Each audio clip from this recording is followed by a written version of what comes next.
Hey y'all, welcome back into the Alabama Football Report. I'm Lena Bond and I have the hottest rumors straight from Tuscaloosa for you guys today. But first, as I always do, let's get into some Alabama football news. And the first one up on the docket, Alabama is officially going to open their 2020 season versus the USC Trojans. And we all remember what happened the last time, 2016 52-6 beatdown of the Trojans, and we all expect the exact same result come 2020. But like I said, 2020 season September 5th to be exact, happening in Arlington, Texas at AT&T Stadium, and reportedly Alabama is going to receive $6 million for the rematch. Now, Alabama will be designated as the home team, while USC will be designated as the visiting team. Broadcast rights have been assigned to the SEC, which means the game will air on either CBS or ESPN.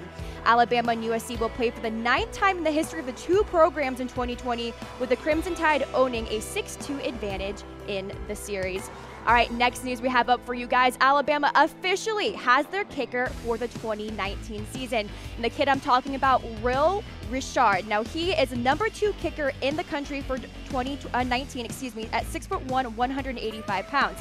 He's an Alabama product, and he announced Wednesday that he's committing to the Tide over Georgia and LSU. He said, "I fell in love with it," when he was speaking about Alabama in a recent interview. "I just knew in my heart Alabama is where I needed to go. I've had this feeling in my heart, I would say, for the past couple weeks, and I really didn't see it changing, so I thought I might as well get locked in with the school I want to go to." And now, as we all know, Alabama fans, the Crimson Tide has had their fair share of specialist drama over the past 2 recruiting cycles. Eddie Pinheiro were committed to the Alabama Crimson Tide in June of 2015, only to flip and sign to Florida in December. A year later, Brandon Ruiz committed to June, only to flip to Arizona State just a few weeks prior to National Signing Day. And this past cycle, Alabama elected not to sign a scholarship kicker, instead bringing on Temple grad Austin Jones as a walk-on to compete for the kicking duties this fall. All right, and the last bit of news I have for you guys, and we have to talk about it, Tua Tagovailoa, we all heard about the comments. He said how he wanted to transfer if he didn't get any play time last season, and now he's kind of walking back on those comments. So in a recent interview, he talked about those comments and why they were taken out of context. Let's go ahead and roll it. Well, I mean, first off, I think if you're a collegiate athlete, you're most definitely competitive. I mean, you're gonna feel like you want to play, and if your opportunity's not given, you just sometimes you make emotional decisions, But I think for me, what I meant was, when you feel like you want to kind of quit, or if you want to give in,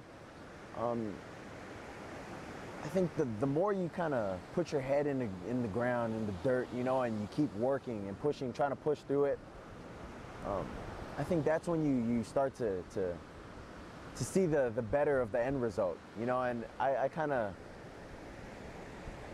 got the wrong end when I seen it on ESPN. I think they most definitely took it out of context, saying if I didn't play, I would have left and whatnot. And I think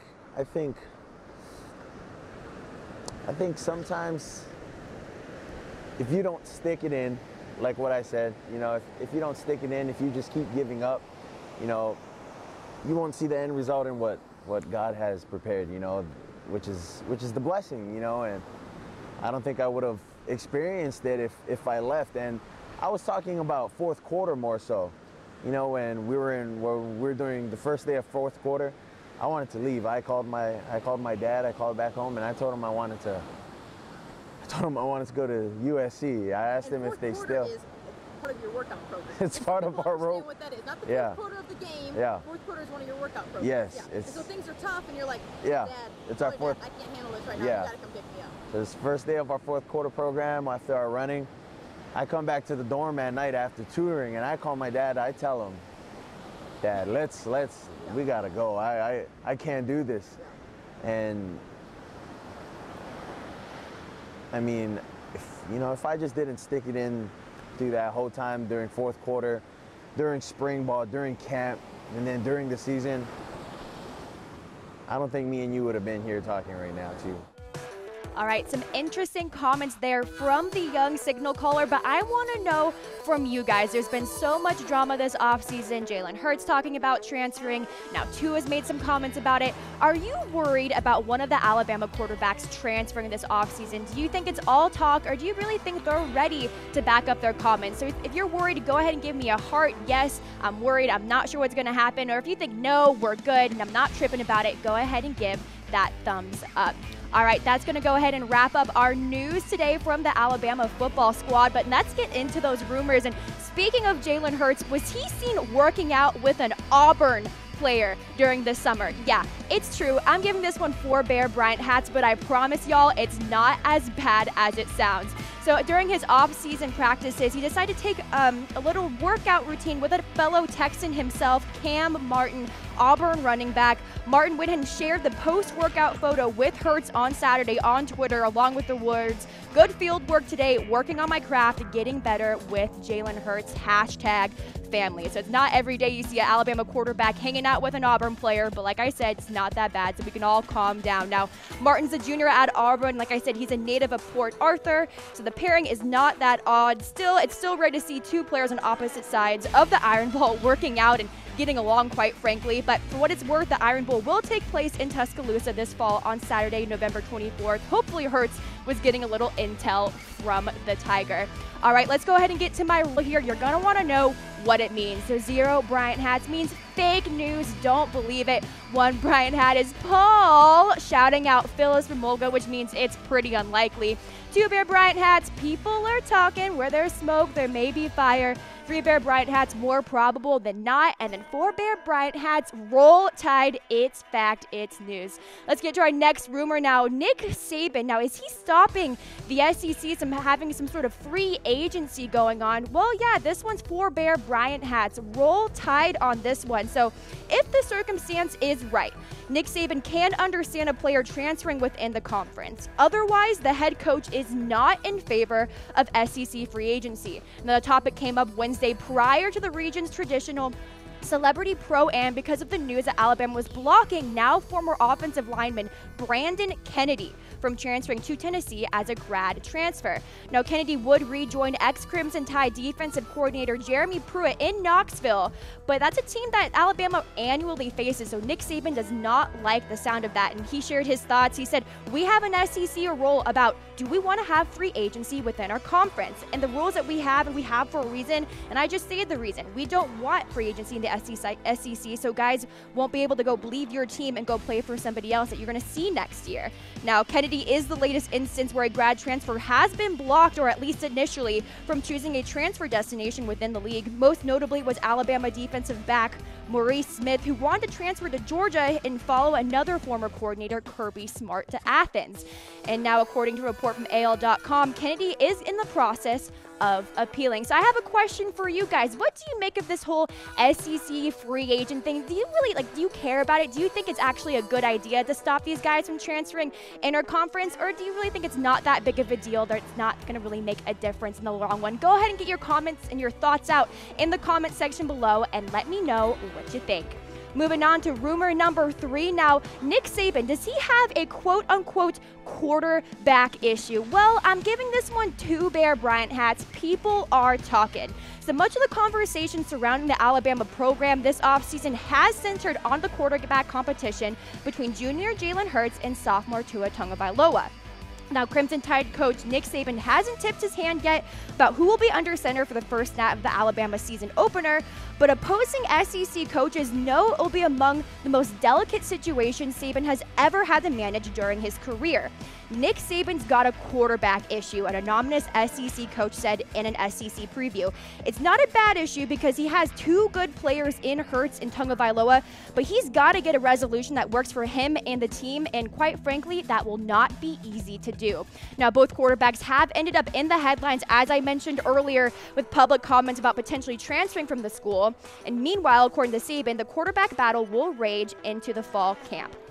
And speaking of quarterbacks, let's continue on with that conversation, but we're going to talk about some future Tide signal callers, and are two of them competing in the Elite 11 finals? Well, this is another fact. 4 Bear Bryant hats on this one. So Alabama will represent 1/12 of the quarterbacks competing in Los Angeles for the Elite 11 finals. Last week, 4-star signal caller and Crimson Tide commit Tua Tagovailoa punched his ticket to the invite-only event after showcasing his talents at both the Nike Opening Regional in Atlanta and the Elite 11 Regional in Nashville. And then on Tuesday night, 4-star quarterback Paul Tyson earned his invite after participating in the Elite 11 Regionals in Nashville and Las Vegas last weekend. And like I said, it's been a bit of a tradition for Alabama quarterbacks to participate in the Elite 11, dating back all the way to 2000. You had Croyle, then there was a bit of a hiatus. You didn't see anyone else participate until 2007 with Star Jackson, but then A.J. McCarron made an appearance in 08, with Philip Sims participating in 2009. And then even recently, we have Tua Tagovailoa. He was a participant most recently, and then a few other quarterbacks since then as well, as you can see on the screen. But let's go ahead and get into our next rumor on the Alabama Football Report, and we're going to be talking about commitments, all right? So as a Oklahoma commit now considering the Tide, well, we're going to go ahead and give this one 4 Bear Bryant hats. It's a fact. So he was just recently offered by the Tide after defensive backs coach Carl Scott watched Robertson participate earlier this spring, and he put an offer on the table. Now, he's a 3-star defensive end, and he's going to be visiting Tuscaloosa on June 9th. And when asked about it, he said, Coach Scott came to my practice and he was filming me doing drills on one-on-ones, and he was smiling, and I was really trying to impress him so I could get that offer. He called me later at night and said, I really liked what I had seen, and I really think you can be a big part of Bama. So we're going to offer you a full ride scholarship. And it was such an amazing time. So despite his commitment to the Sooners, Robertson and his family were thrilled to get the news. And what would it take, would you say, to flip the 6'3", 273-pounder? He said, you got to be a real good coach. The players and everyone else have to be good, and they have to get me ready for the next level. Those are my 3 boxes, and all I have to say is I'm pretty sure Alabama checks off all 3. Let's get into our last rumor of our rumor roundup, and this one's kind of an interesting one. Is the lack of starters returning for Alabama come 2018 alarming? Well, I'm giving this one 3 Bear Bryant hats. It's pretty likely. So the Tide only returns 9 starters, 7 on offense and 2 on defense, from the team that went 13-1 last year and won their 5th national championship in the past 9 seasons. On offense, Bama returns lineman Ross Pierschbacher, Jonah Williams, Matt Womack, and Lester Cotton. Also tied in Hale Henches, tailback Damian Harris, and then naturally quarterback Jalen Hurts. On defense, like I said, it's just 2 guys. It's a defensive lineman Isaiah Buggs, an outside linebacker, and Faree Jennings. So I just want to know from you guys, are you worried about the lack of starters returning for the Alabama Crimson Tide in 2018? So if you're a little bit worried about it, 9 does not seem like a lot in the grand scheme of things, go ahead and throw up a heart. But if you're saying, no, we're good, like I said personally, I think we're good because Alabama's used to this, it's used to the turnover, go ahead and give me a thumbs up. And if you go ahead and take a look at all the other SEC teams and their returning production come 2018, yeah, they definitely have a lot more guys. So Arkansas has 13, Auburn also has 13, Florida has 16, and then Georgia, they also have 13. So the Crimson Tide, they sit with 9. And if you go on to the other SEC teams, they also, you have 15 for Kentucky, 10 for LSU. So they're kind of in the same boat as Alabama. Mississippi State returning 17, and Missouri turning 16. But what's the common theme here? These teams that aren't as good in the SEC, they're returning more guys because they're not pro ready. They're not going to the NFL. So this is just kind of the proof is in the pudding, if you will. There's really not a reason to be worried about the Alabama Crimson Tide's productivity come 2018.